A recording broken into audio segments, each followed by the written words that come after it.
Kalau disuruh memilih, kalian pilih gergaji yang paling cepat atau gergaji yang paling rapi hasilnya?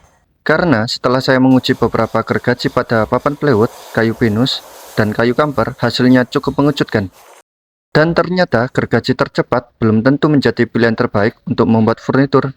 Nah, disinilah menurut saya banyak orang yang salah menilai sebuah gergaji tangan. Karena yang paling cepat belum tentu yang paling cocok. Kalau pekerjaan Anda adalah yang sering memotong kayu usuk, membuat backcasting, atau pekerjaan lapangan yang tidak membutuhkan presisi tinggi, mungkin kecepatan menjadi prioritas utama. Tapi, dalam pembuatan furnitur, situasinya jadi berbeda. Saat membuat furnitur, kita tidak sedang berlomba untuk memutus kayu. Kita sedang berusaha menghasilkan komponen yang ukurannya tepat, mudah untuk dirakit, dan terlihat rapi. Karena selisih 1 atau 2 mm saja bisa membuat hasilnya gagal total. Maka dari itu, di video kali ini, saya akan menguji beberapa tipe gergaji tangan dengan geometri yang berbeda. Tapi sebelum itu, kita perlu memahami dulu 4 hal yang membentuk karakter sebuah gergaji tangan.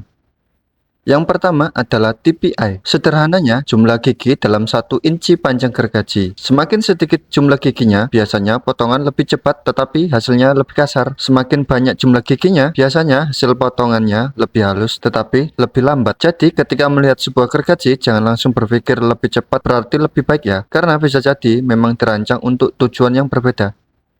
Yang kedua adalah set gigi. Gigi gergaji itu tidak lurus semuanya ya. Sebagian dibuka ke kiri dan sebagian dibuka ke kanan. Kalau istilah umum di daerah saya itu namanya disiwar. Tujuannya agar badan gergaji tidak terjepit saat memotong. Kalau set terlalu kecil, gergaji terasa seret ketika memotong. Kalau terlalu lebar, jalur potong menjadi lebih lebar dan akurasi bisa meleset. Untuk pengerjaan furnitur, ini penting karena setiap milimeter memiliki pengaruh terhadap hasil akhir.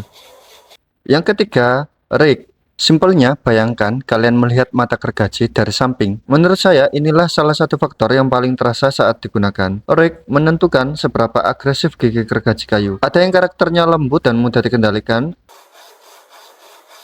Ada juga yang sangat agresif dan terasa lebih cepat.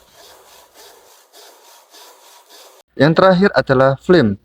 Gampangannya, lihat mata gergaji dari atas. Film menentukan apakah gergaji lebih cocok untuk memotong rip cut atau cross cut. Itulah sebabnya ada 2 macam tipe gergaji, yaitu tipe rip cut dan tipe cross cut. Karena tujuan utama video saya ini adalah untuk pembuatan furnitur dari papan plywood, maka saya tidak memasukkan gergaji rip cut ke dalam pengujian. Karena papan plywood terdiri dari lapisan veneer yang arah seratnya saling silang. Contohnya, lapisan pertama itu arah seratnya ke kiri dan ke kanan, lalu lapisan kedua arah seratnya ke atas dan ke bawah, lalu begitu seterusnya saling silang setiap lapisan. Gergaji tipe crosscut lebih dapat diandalkan saat memotong atau saat membelah.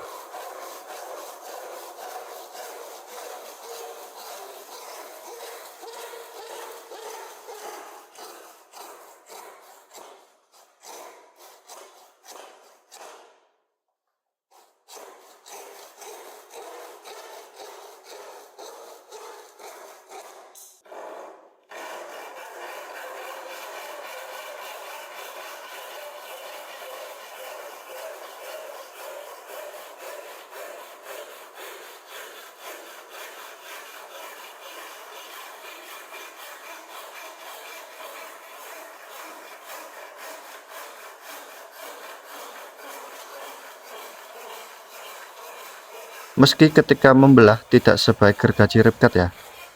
Tapi saya tetap memutuskan untuk memilih gergaji tipe crosscut untuk memotong papan plywood.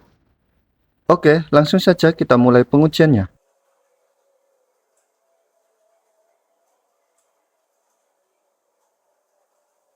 Pertama, saya akan uji pada kayu empuk dari kayu pinus bekas palet.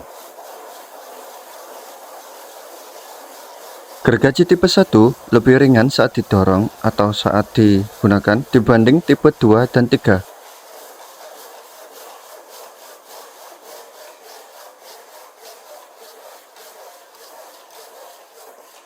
Namun kecepatannya yang paling lambat daripada yang lainnya.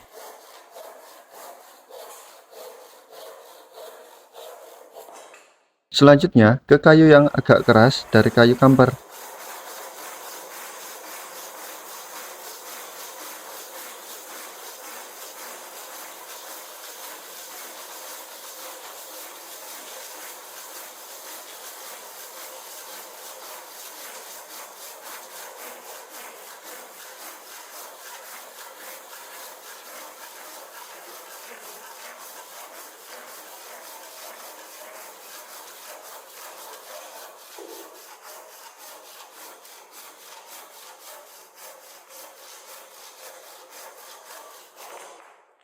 Terakhir, pada papan plywood tebal 18 mm.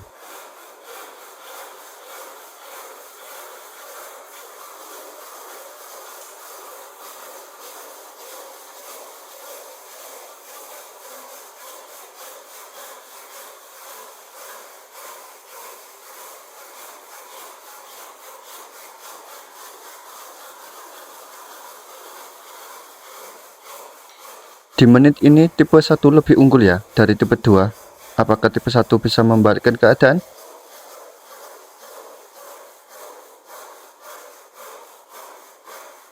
Dan benar, di luar sangkaan hasilnya. Oke, kita lihat hasil potongannya. Gergaji tipe 1 jelas ya, bisa kita lihat hasil potongannya rapi dan lurus.